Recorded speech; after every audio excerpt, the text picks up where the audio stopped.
aconteceu com você já faz um tempo que você teve que tirar o cabelo? O que era aquilo? O que tinha acontecido? Não é pra mim que eu tirei o cabelo. Não? O que aconteceu? Caiu, Caiu teu cabelo? Por quê? porque eu fiquei doente. O que você tinha? Leucemia. Leucemia? E o que é leucemia? É uma doença que quase todas as crianças caem o cabelo quando... E quem que te contou quando descobriram que estava doente? A mãe e o papai. Eles ficaram tristes? Como que foi que eles contaram? Eles contaram que eu fiquei doente e...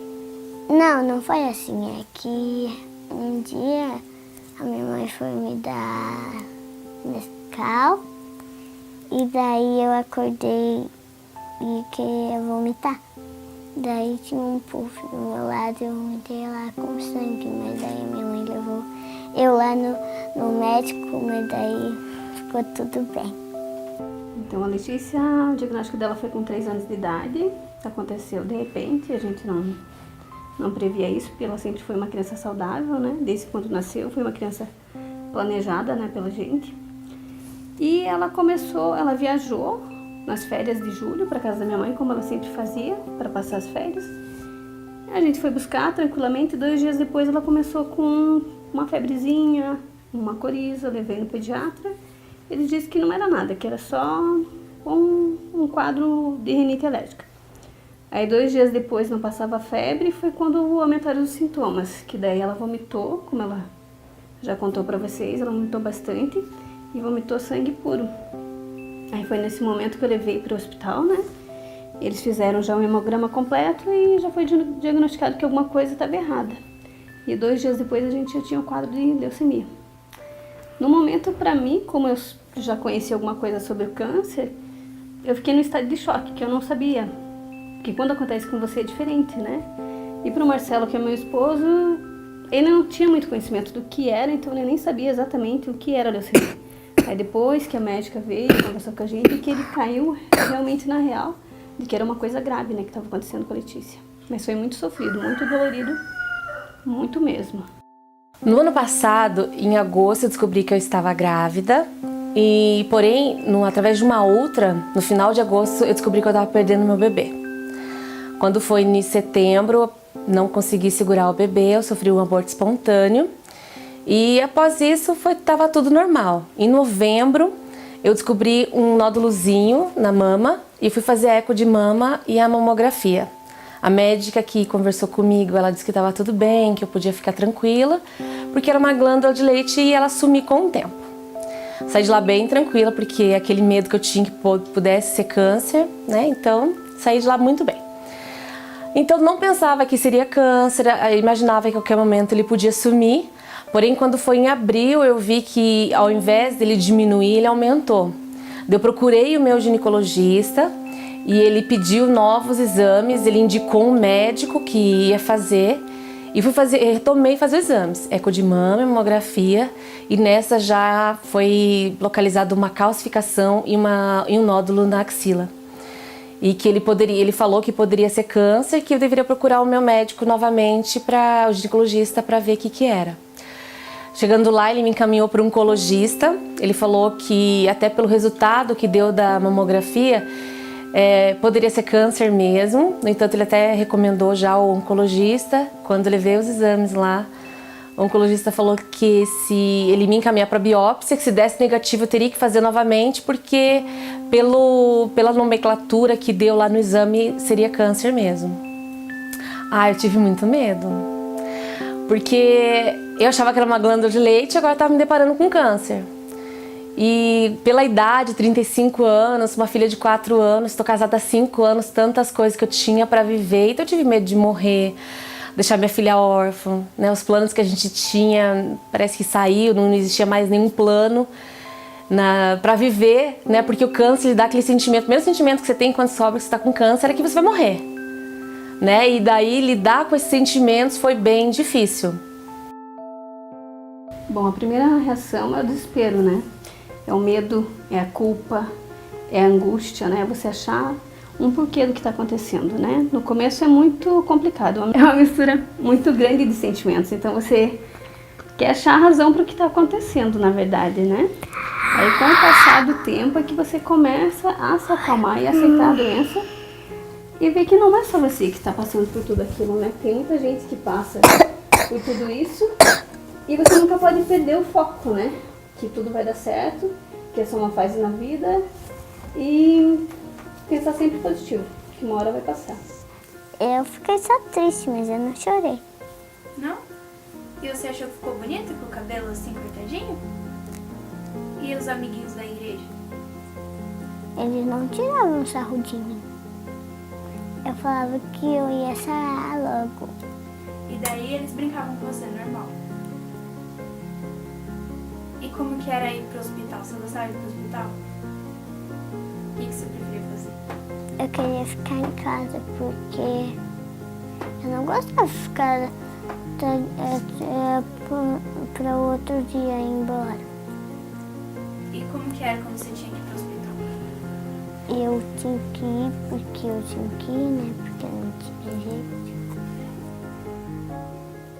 Quando eu comecei, antes mesmo de começar o tratamento, com todos os medos que eu tinha, eu vi que eu não poderia passar por tratamento se o meu psicológico não estivesse bom.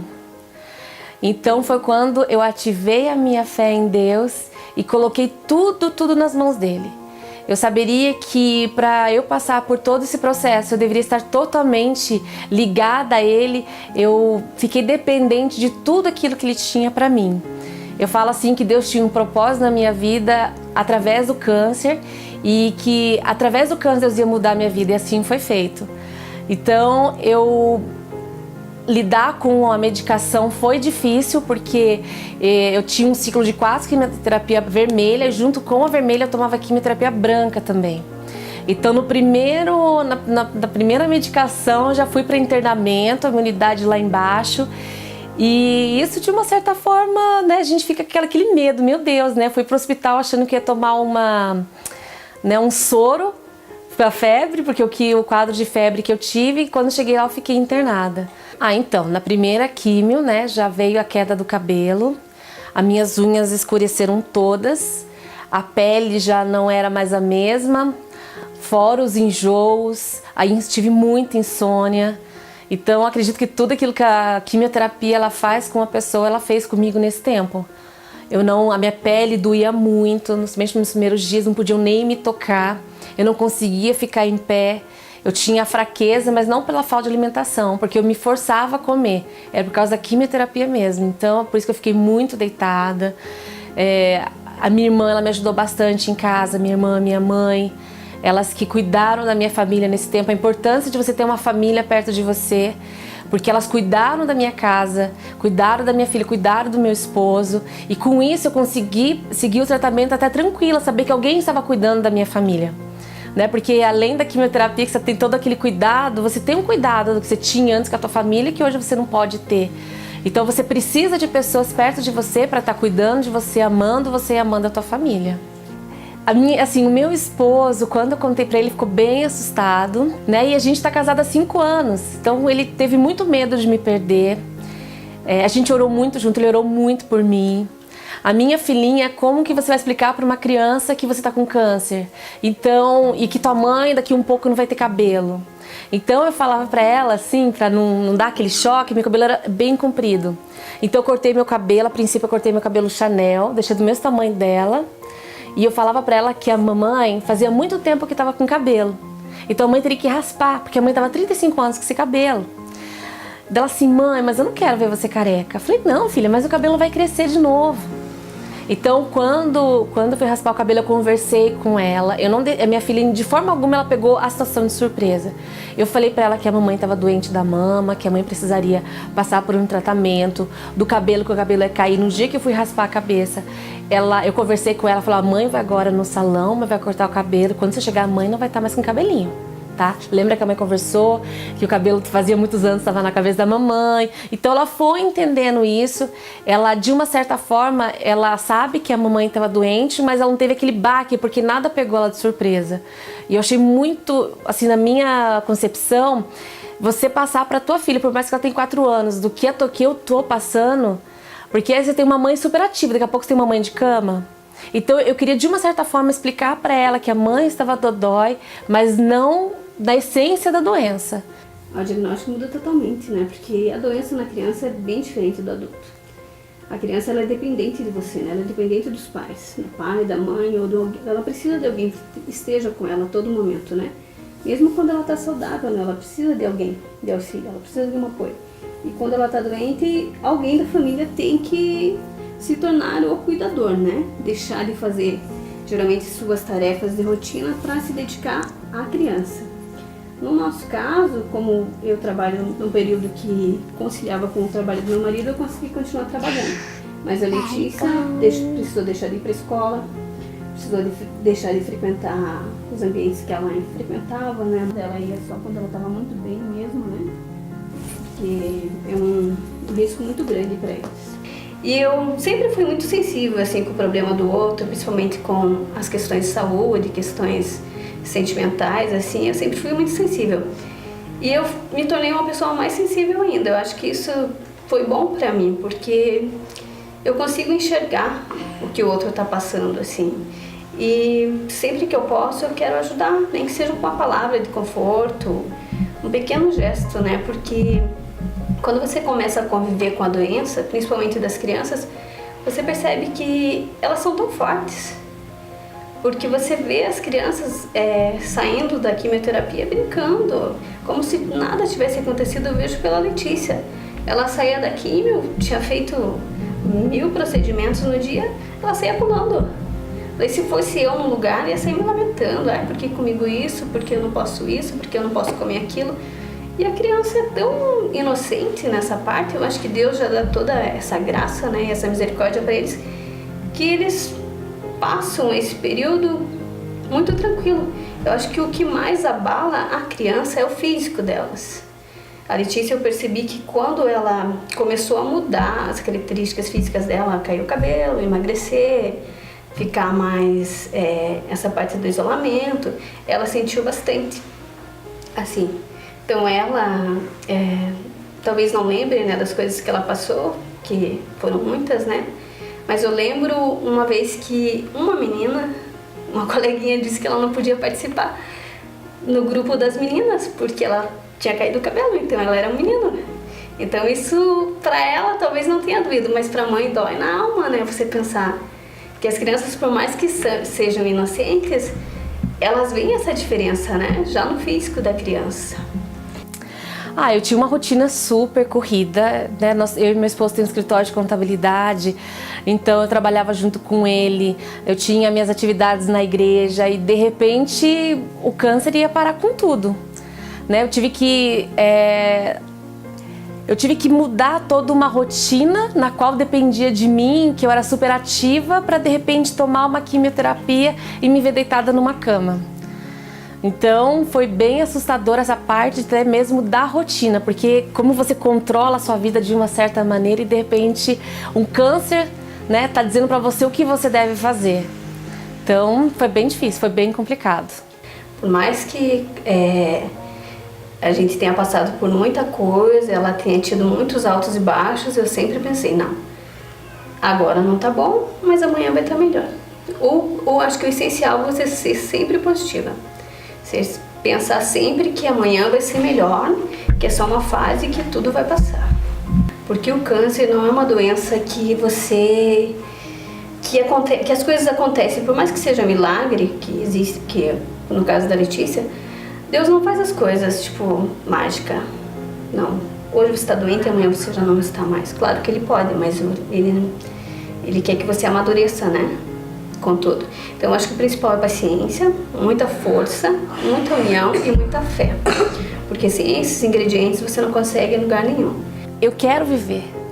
Eu tenho uma filha que eu quero criar, eu quero uma filha que eu quero ver crescer, eu quero ver ela estudar, eu quero ver ela trabalhar, eu quero ver ela casar, eu quero ver os filhos dela, eu quero ver meus netos. Eu tenho um esposo maravilhoso, eu quero viver com ele, eu tenho sonhos com ele. Então os sonhos que eu tinha me motivaram a continuar o tratamento independente da situação, aquilo que Deus me falou, eu tinha que fazer o tratamento, então nunca cogitou por mais duro que foi o tratamento da quimio vermelha, em nenhum momento eu pensei em desistir. Assim, o que eu confesso, assim, que um dia antes de fazer a quimio eu ficava triste, porque eu sabia que porque naqueles dias eu estava um pouquinho melhor e logo eu ia fazer a quimio vermelha e logo eu voltaria para a cama daquele estado mais triste que era de muita dor. Mas em nenhum momento eu pensei em desistir, nenhum. A reação é de agradecimento, né? A Deus e a todo mundo, né, que estava com a gente, porque um filho é uma coisa, é só quem tem que sabe o que é ter um filho, né? Eles são tudo pra gente. E você pensar que você pode perder o teu filho é a mesma coisa que você perder o teu próprio coração. Perder a tua alma, né? Porque é uma dor, assim, muito grande. É uma dor quase que insuportável. Quando você sabe que teu filho ficou doente, que você pode perder ele. Eu não me imagino sem notícia. Hoje a minha vida, ela mudou. Né? Hoje eu estou curada, hoje não tenho mais câncer. Mas o que eu vou fazer da minha vida agora em diante? Né? Você muda o conceito de vida, de relacionamento, o que é importante, aquilo que não era tão importante. É uma mistura, porque no mesmo tempo que você sente alívio, você sente também medo, né? Porque você passou por isso, né? Você sabe que é uma coisa muito dolorida. E não é medo só pelo teu filho, é medo por todas as crianças ou por todas as pessoas, né? Que infelizmente a doença não escolhe, ela não escolhe cor, ela não escolhe se é criança, se é adulto, se tem condições financeiras, se não tem condições financeiras. E o câncer, ele simplesmente aparece. Ele não demora muito pra... Tipo, você não percebe que ele está aparecendo. Quando você vê, você está doente. Após a terceira quimio vermelha, através de uma consulta, a médica falou que o meu câncer ele já era uma cicatriz. Então, o que aconteceu? O câncer ele morreu, nisso o meu organismo fez uma fibrose e hoje ele é uma cicatriz. Então, hoje eu continuo o tratamento por protocolo ou recomendação médica, eu continuo a fazer, só que eu não tenho mais câncer no meu organismo, não tenho uma célula cancerígena para contar a história. Então o meu milagre ele veio no dia 21 de agosto. E o mais engraçado assim, que no dia 21, que era o dia da consulta, daí eu tava vendo quem que ia comigo, que sempre eu tinha minha irmã, minhas primas para ir comigo lá no consultório. Naquele dia eu acordei com uma expectativa diferente. Era diferente de todas as consultas que eu tinha, porque cada consulta que eu ia, o câncer ele estava diminuindo. Mas nesse dia era uma expectativa diferente. Eu não sei o que aconteceu. Quando a médica me falou que eu estava curada, eu falo, gente, porque quem está comigo é o milagre de todo mundo. Quando ela falou que eu estava curada, foi uma alegria naquele consultório, foi um glória a Deus daqui, um glória a Deus de lá, porque o dia do meu milagre chegou.